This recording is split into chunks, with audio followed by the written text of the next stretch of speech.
My guest this week is Jason Pollard. Jason's involvement in the film industry began as a young child when he accompanied his father, acclaimed film director and editor Sam Pollard, to different edit rooms as Sam magically turned strips of celluloid into complex and wonderful stories.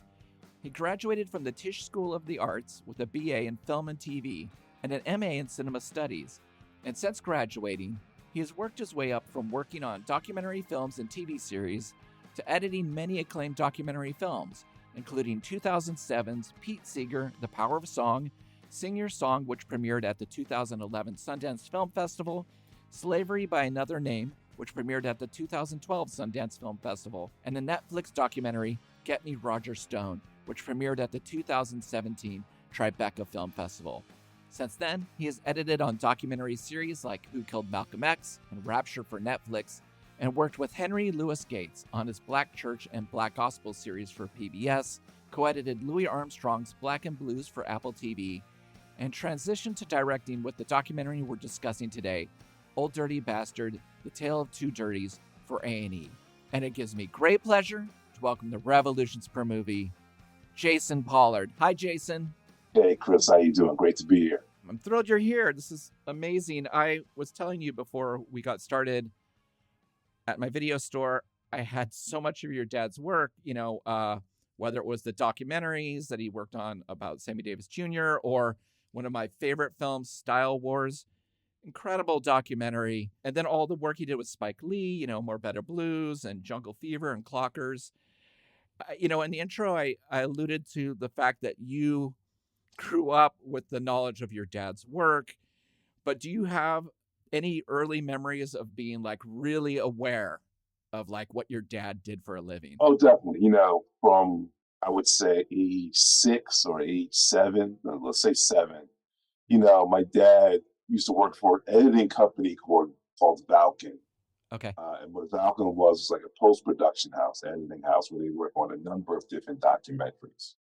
And I remember as a kid going to, because Valken used to be at Times Square, so I used to go to Times Square with my dad. And we get there and, we would go to, the office building was right next to the Broadway production of Cats. So I always remember we go to the Winter Garden Theater, right? Go the train, right? Big Cat sign. Excuse me. And then right around the corner was the office. You go into the office building, you go upstairs.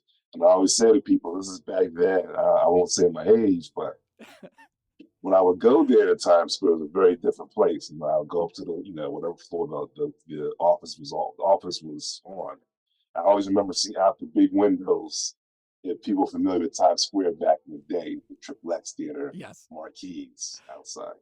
But yeah, I would go up there, and there'd be, when I first went to Valken, there would be, about 5 or 6 rooms, and each room had their own steam deck. Oh, amazing. I always also tell people, when my first memories of going into the office was seeing actual bins with film strips attached to it. So if anybody's familiar with editing, equipment, editing tools now, we have bins, and it's all digital. No grease pencil to imagine a crossfade. Okay. You used to have to do this in your head. That's right. You used to have to count things out, being okay, 1, 2, 3, this is coming out. And then you wouldn't get to see it till it came back from the lab. It was from the optical lab. Okay, so Okay, so you're right. So you used to have the degree. It's funny you bring up the grease pencil because he would put on the grease pencil, like you said, how many frames the resolve should be. Right. So I bring that up to say, so going up there, I was aware that my dad was an editor / filmmaker. And, you brought up Style Wars. One of the first films that he was showing me was to keep me occupied while he was doing his thing was Style Wars. So I always remember the opening, and the train coming, with the great classical music. And that's what I was aware of it, man. So it was there. My dad, he always tells the story, when Spike called him in Boston when he's working for Black Side Productions, Eyes on the Prize. Spike called him in Boston. I answered the phone.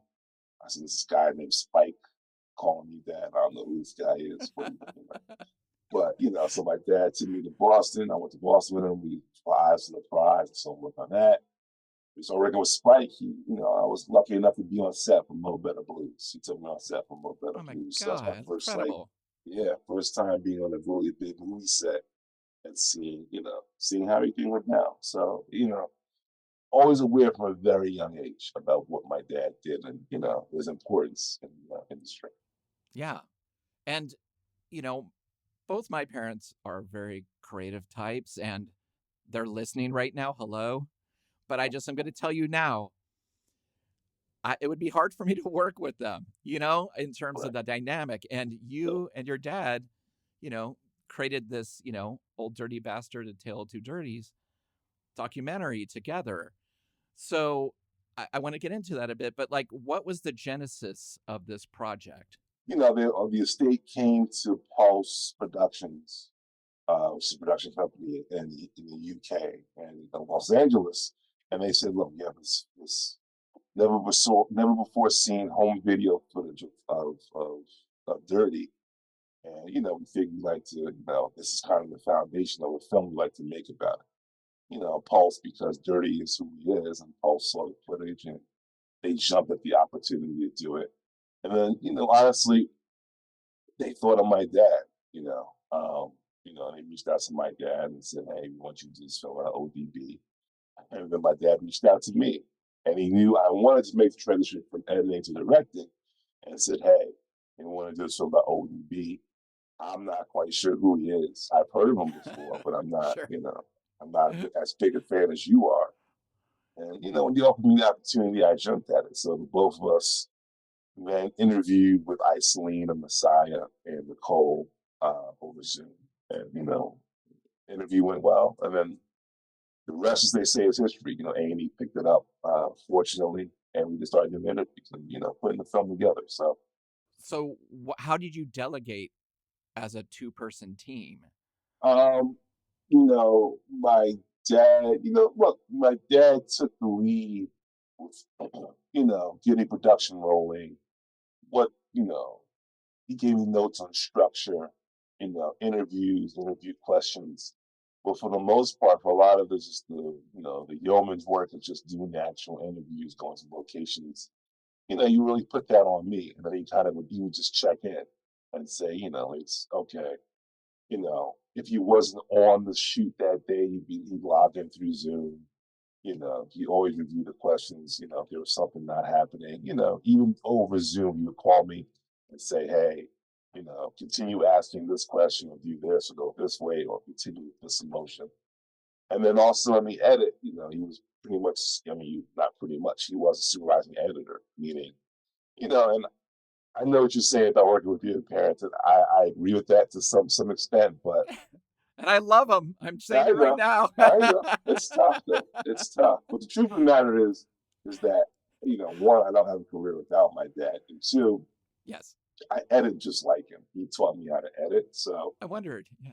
yeah, it helps to have the same, we don't share the aesthetic on everything, but it helps to have the same aesthetic when it comes to docs, especially when it comes to doc editing. And like I said, he taught me how to edit. I cut my teeth editing for him. So I always know what his notes for the most part are going to be. Right. Yeah, I was curious about it. There was a couple things I wanted to know. One is that how different is it editing for something that has a different beat, like A&E, like you're definitely like, okay, this is a sequence and we need to take a breath here and then come back to reset. What's that like versus doing like a longer form theatrical documentary? It's a good question. I mean, it's tough. I mean, honestly, it's more. How do I explain it? I mean, you just gave a great example. It's more of an they like to do more explainers, and then that's the best way I can talk about it. So you brought up the example, right? They want, they have a certain way they want their acts to be structured. So as you just pointed out really well, right? You have about 10 minutes per act, right? Let's say average 10 minutes per act, you have 10 acts. At the end of every act, what you have to do for an A&E piece is to summarize, right, what's coming up next, the next act, right, create a cliffhanger. And then as you said, after the break, after the commercial break, come back, re-summarize what we just saw, and then jump back into it. Yes. So that was a challenge. And, is it my favorite part of filmmaking? To be honest with you, no. But I didn't, this is, you give the one who brought you there. Yeah, Amy, it's they've getting been made. fantastic partners. Yes, getting made. They're Exactly. fantastic partners, and we do the best we can. I thought we did me and my co-editor Samantha, I think we did a pretty good job of just doing that. And the big difference is, I think, what networks are always concerned about, and Amy is no different, is making sure that everybody is on the same page. Okay. Everybody. So, and I've seen from the really deep ODB heads, they're like, oh, yeah, we know a lot. Yeah, okay. You did know a lot of this stuff. I did too. You get to realize a lot of these people in the audience don't know this stuff. It's just their first time hearing a lot of this stuff. Sure. Right. So we're doing that, but we're also trying to dig deeper into the film.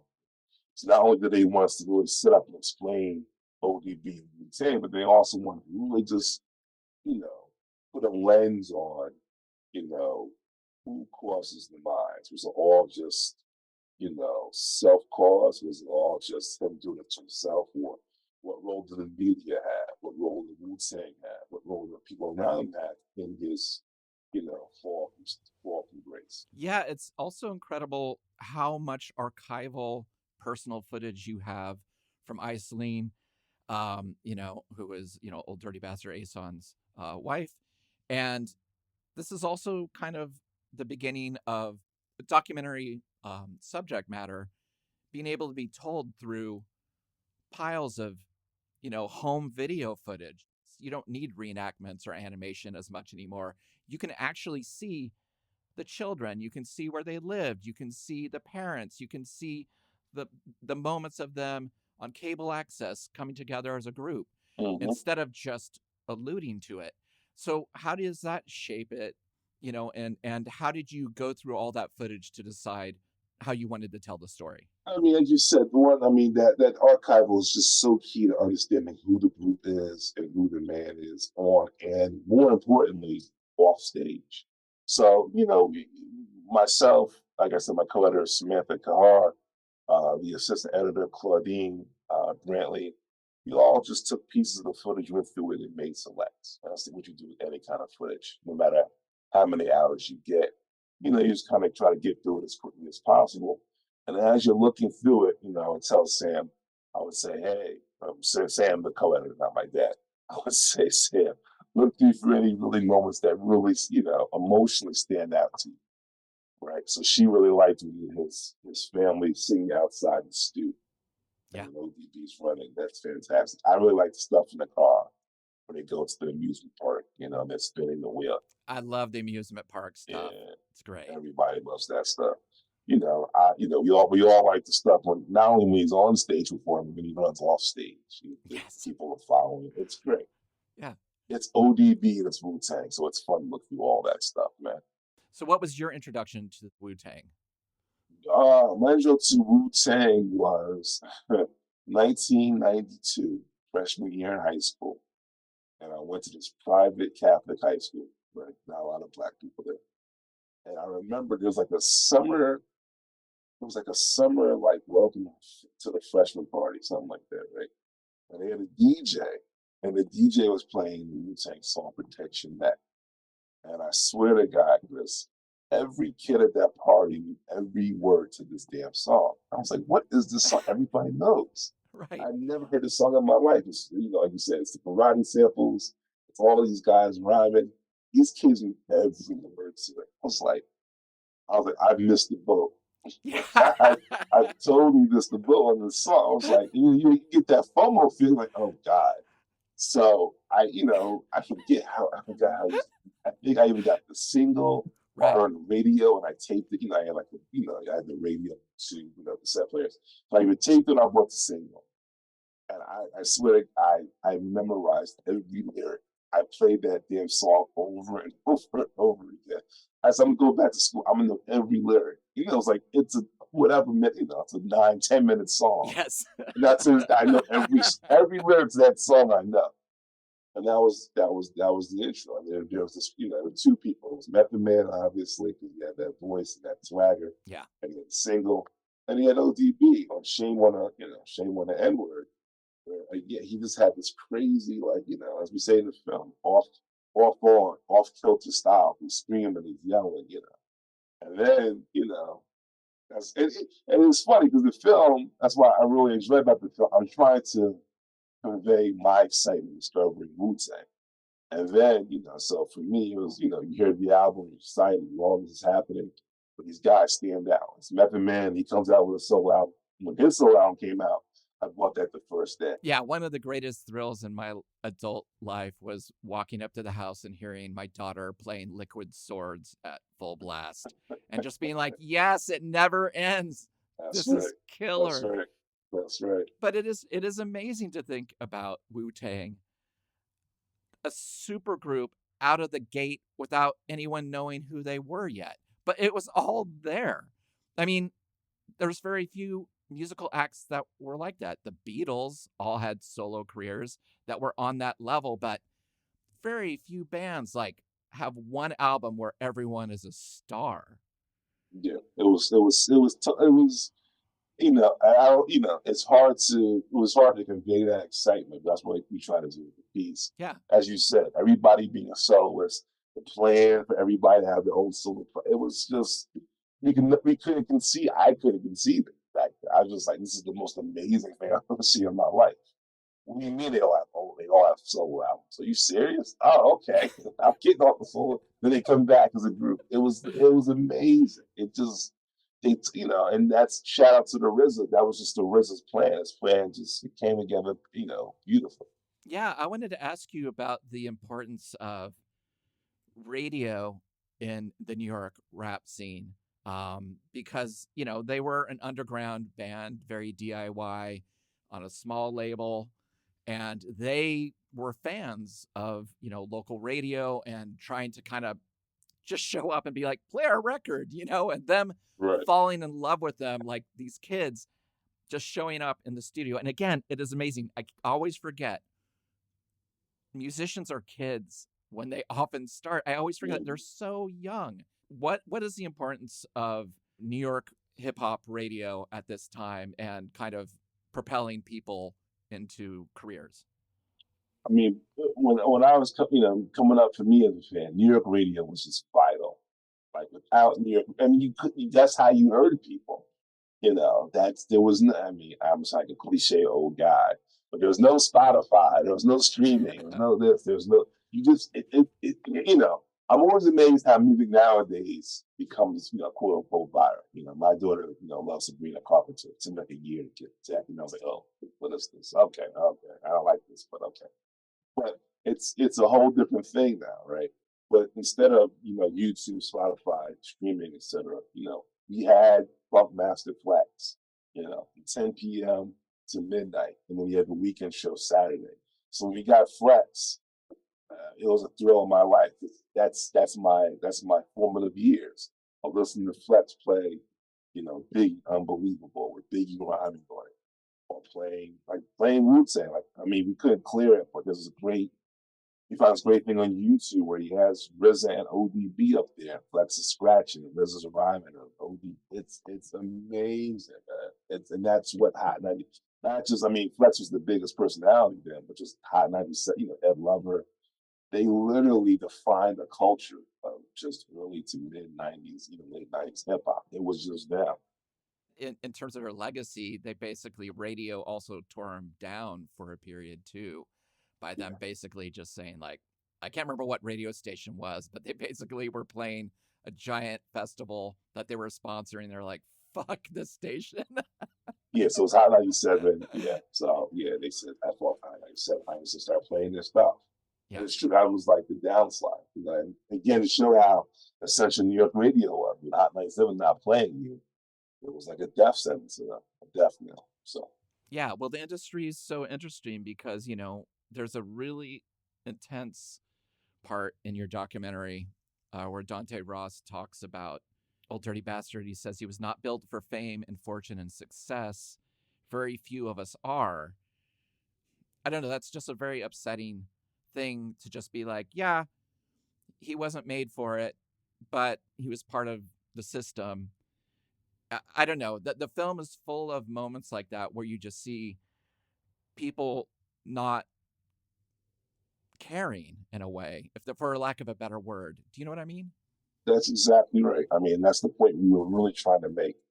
what resonates about that is not just the callous way that Dirty was treated, because it was obvious to me at the time, just seeing him go through it. This guy's not being treated as a human being.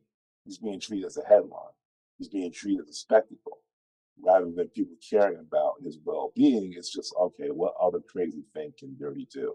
And what hits me so hard about what Dante said and others said is that it's still happening today. You know, it's still, Kanye is Choke No Joke, who's in the film, makes a point about Kanye. It's the same thing. You see artists go through the same thing, and we just watch them lose their minds, and it's just entertainment for a lot of us, which is still scary and still sad. And that's just as Dante said, that's what the business does to people. And if you're not strong enough to just leave or to keep your sense of self throughout, which is it's a tall task to ask for a lot of people. It just churns you out. I mean, Dawn Porter just did a film about Luther Vandross that's on CNN. Same thing. I mean, he had his demons too, and how he expressed those demons and those feelings and what fame does to people. It's a kind of curse. It's a motherfucker, man. It really is. It really is. I think it's only gotten worse with, the way we expect people to be online 24/7. So, Yeah, your interview with Tori from MTV, he still kind of doesn't take any ownership no, of the no. interview they did where he basically goes into a check cashing establishment. Old Dirty Bastard does, and he gets food stamps and he's in a limo. But it's like they're eating it up. They're egging him on. It's and also Old Dirty Bastard. He is playing with the media, but he's also being really smart and kind of powerful about what he's saying about the system and about food stamps and poverty and where he's come from. But it's just so weird that there's no checks in place basically in terms of like, do we air this? Is this right? I get it. He does say, he's a grown man. He knew what he was doing. But it also seemed like kind of a cop out. I think it is a cop out. I mean, look, I respect Torre as a writer. He's one of those people I grew up with, reading his writing, stuff he was doing on MTV and other places. But you at some point just saying he's a grown man it is a cop out. It's a way to not take responsibility for what you've done. And I kind of get where he's coming from as a journalist. Look, I'm reporting the news, I'm reporting the facts. This is what he wanted to do. What do you want me to do? Like, say, you want me to editorialize and tell him not to do it? But the answer is yes. Like, you kind of want to. Oh, we've all had in our lives, not as stars, moments where we've had to have someone guide us out of a situation into something better. Exactly. And we're so glad they did. Exactly. And you're like, I'm glad no one reported this. I'm glad no one filmed it, saw it. We've all had it. That's right. That's right. Exactly. So they could have done that. And if you remember, Chris, I think MTV News, they try to get Kurt Logan, had a certain attitude towards rap in the 90s. There's a certain cynical kind of look at these fools. Kind of, I always felt that energy. I was out of the MTV circuit by that point. Okay. Yeah, to me, Kurt Loder, he always had that energy anyway, but it seemed like towards rappers. I remember he did the same thing with Tupac. Yeah. Where it was like, okay, it felt icky. It felt, even back then when I first watched it, I was like, oh, okay. Oh, that's messed up. Oh, that's messed up. Oh, that's, with the limo and the food stamps and the champagne. I was like, oh, that's not cool. So, but, we also, and I'm glad you pointed this out, we also tried to say, yes, this was not his best day, not his best step, but he was trying to make some valid points about the system. He was. Was it the best setting? No, but he was trying to do it. So there was always a method. There was some sort of method to the madness, which is really one of the more fascinating things about Islam. There was a method to it. It goes out of control. It gets out of control, but there's an intention there. There's intent. And that's a really fascinating thing about working on music documentary. it's really fascinating to see how the artists have an attention to who they are for the most. I don't even say for the most part, most all the time. They're really intentional about forming the image when they first come out, what the music is saying, what they're trying to say. And then usually what happens is success just takes it, and it kind of just knocks it out of orbit. Yeah. Well, I had a question about, you worked with the family and the estate on this project. The interesting thing in the film is, you talk to like Iceland's parents, and they're like, "Oh yeah, our daughter loved him, but we just don't want to say too much about him." They just leave it there. There's quite a few people who are like, "He was, yeah, I didn't like him." Like people who are friends of hers that were like, "Yeah, he I just didn't think he was good for her." Do you have to like be sensitive to the family's needs of this? Making a documentary, you're framing the figure however you want. You're Mhm, basically, you can mhm. make whatever story you want. Um, That's right. and so how is it working so closely with something that, obviously has just such powerful emotions attached to the family? It's always tough because we're looking at at ASON at Dirty as a subject. I mean, there's empathy there, but in a way, we're kind of like emotional vampires. We're kind of trying to say, okay, what's the most emotionally poignant moment at this point to really make it work and make it happen? And the tough part of working with a family and working with an estate, I've done a couple other films. It's like you have to find that balance between well, what's going to be really good for the audience, but what's going to hurt the family? What's going to hurt the people that really need this person? And you got to balance it out. And to me, the way you balance it out is you let the family have their say.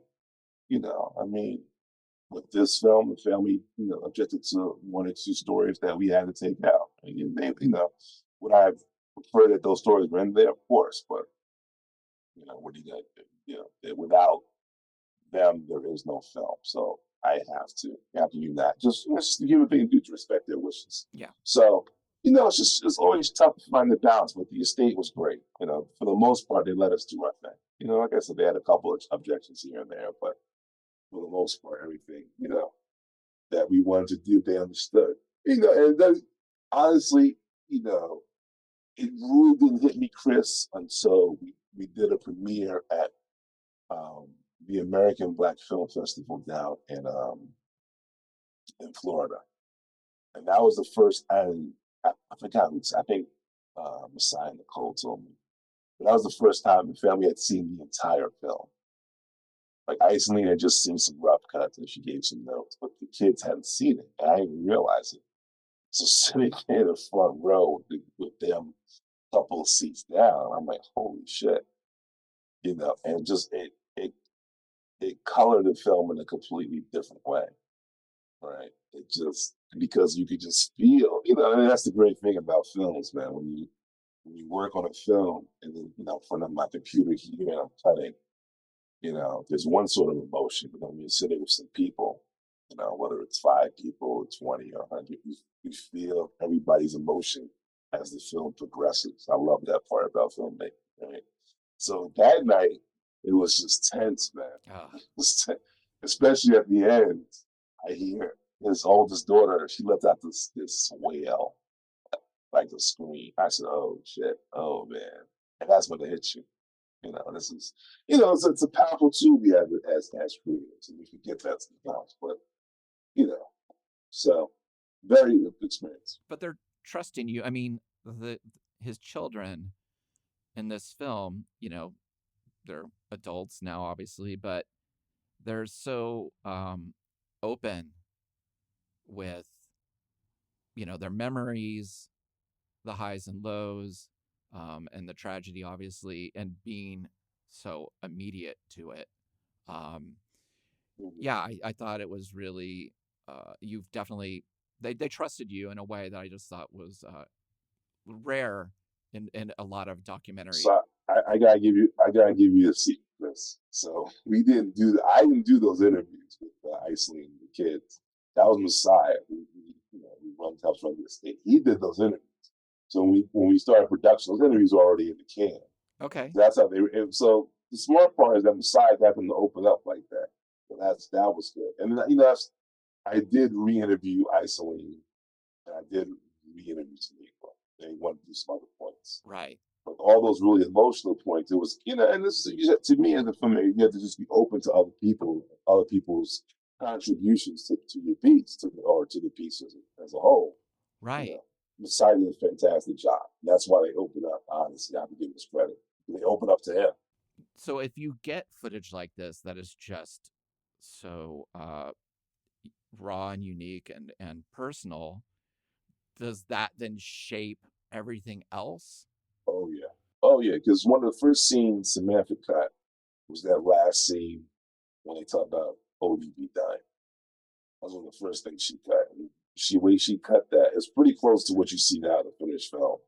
With the rain, icing, and cursing and crying, and the kids crying.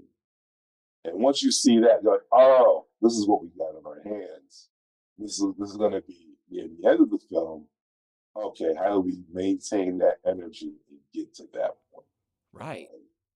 That's how we approach it. I was also really amazed that you got a Damon Dash interview. That was tough. That was tough. Yeah, I wondered.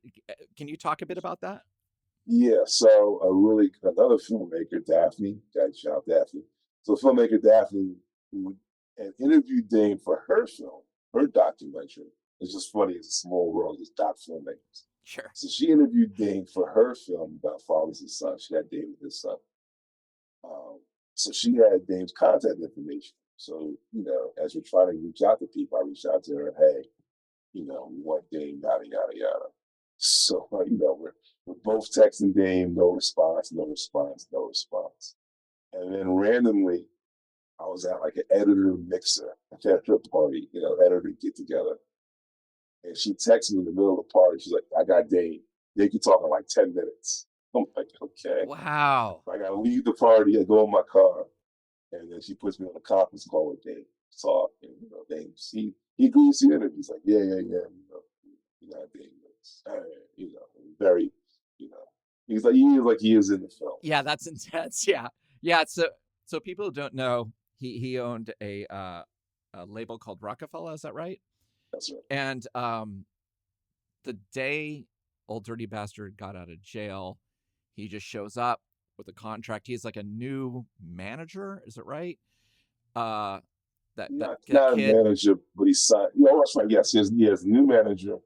There's that amazing footage of him in the limo going like, why is he here? Like, what's going on? He literally has no idea. He's kind of in shock. I mean, he's just got out of prison. He's in a limo. Now we're going to go do a big PR moment with press to tell you you've signed to us. It's and they give him a bunch of money. It's just one of the weirdest, like, tone deaf things of all time. It really is. I mean, and that's what we really try to illustrate is that, he's got it just, they literally put him in the worst situation you could put him in, especially coming out of prison. They throw him right back into the chainsaw. And I have to say, look, ODB had some bills, right? He had some children and he had some bills, so he came out. And there was always a method. There was a reason behind it. He realized, like, I got all these bills. The guy comes to him and says, look, I get you on VH1, for a reality show. They'll pay you this much. You sign a Rockefeller, they'll pay you this much, and we're gonna go like that. We'll help you get back on your feet. And how can he say no? But as we see, he should have said no because he literally gets thrown right back into the heart of the beast. There's no break. There's no like, hey, let's take a beat. Why don't you go spend time with your kids, or like, just take a breath. And as you said, he's in a limo, and he's clearly out of it. Yeah, he's clearly out of it. He doesn't know what's happening, what's going on. He's just there, and they throw the shade on him, and off we go. And I got so. And Dave was integral to that. So, Dave finally coming through and giving us the interview. A lot of more hurdles after that phone call. But, he was integral to that process. In a weird way, it was impressive that he did, I feel, take some. I mean, he told his story, He did. And in a way that I was kind of shocked that he would. It didn't seem like in his character to necessarily show up and tell this. No, it wasn't. But to me, the two statements that resonated with me from Dame was, and I had heard him say this one before, about he was the only artist to die on his watch. And then him just saying he was just a big Wu Tang fan. That's why he wanted to sign. That hit me too. I mean, he was like, "Why wouldn't I sign him? It's Wu Tang. It's ODB. Of course, I'm gonna sign him." The film is about these contradictions. That's It's right. like, yes, you can rationalize any moment in this film. Like, I mean, obviously not things like the hip hop police, New York Force, or things like just they're absurd as that. But as somebody, like I said, who had a video store that had so many documentaries, it was like music films, foreign films, and documentaries were my passions. And it's just, I've always been so in love with music documentaries when they're done well. And this was really incredible to see. Stuff I didn't, you say that you were very familiar with a lot of this stuff. I hadn't seen a lot of this footage because, like I said, at this point, I was like a little too old to be watching MTV. Right. By that point, someone had kissed me, so I was kind of done. Like, so for a while, but I do, but so for me, it was like seeing the elements from media and seeing private interviews and seeing home footage. And you just kind of like the weird parallel lines between honesty and then what was an act, just coming together. I'm really impressed that you and your dad could thread the needle on this because there's so much to tell with his story. Thank you, man. Yeah, I mean, there's a lot left in the cutting room floor. I mean, obviously, we would love to have gotten more of the Wu Tang members, but and stuff happens. But it was a fun story to tell, man. And I hadn't kissed somebody yet during that time, so there was a lot of just in my room playing the music, playing Madden. Totally, So I get it. it resonates a little bit differently for me. Well, but, you wouldn't tell you wouldn't age yourself. I just certainly did. So people start doing the math, and yeah. Oh my That's God. right. Jason, it was so great to see you. Thank you for coming on the show. Please say hi to your dad. I'm a big fan of both your work, and I'm excited to see what's next. But I always ask the same question at the end of every episode. I do tailor it depending on what we're talking about. And although this is a film that you made, I have to ask something that is connected to it. So on a scale from 12 to 3 million, how many swords clashing into the universe do you give the body of work of Old Dirty Bastard? It's a good question. Thank you. Question. Thank you. I would give it 1 million, just based on the first album and just the freestyles and the first Wu Tang album. And then, as we said, if I'm honest with myself, it really falls apart with that second album. Yes. It just, for a number of issues that we tried to illustrate. That first album it's so genre defining and defining for me, as a fan that that's you automatically get to them. Absolutely. Well, I had the right answer. You were a little off. It's 1,400,000. So you're only 400,000 off. You're close though. That's close. That's a big, from 12 to there. Chris, thank you so much. It's great. Thank you. Thank you for listening to Revolutions Per Movie. We release new episodes every Thursday on your favorite podcast app and additional bonus episodes every Sunday on our Patreon. The show's a completely independent affair, so the best way to support the show is through our Patreon at patreon.com/revolutionspermovie, where you can get weekly bonus episodes and shows, exclusive limited edition flexi discs and records and CDs featuring guests that have appeared on the show, and other exclusive goods sent to you just for joining. You can follow us on social media at Revolutions Per Movie and also find out more information about our various guests in the episode show notes. Thanks again, and we'll see you next week. Bye!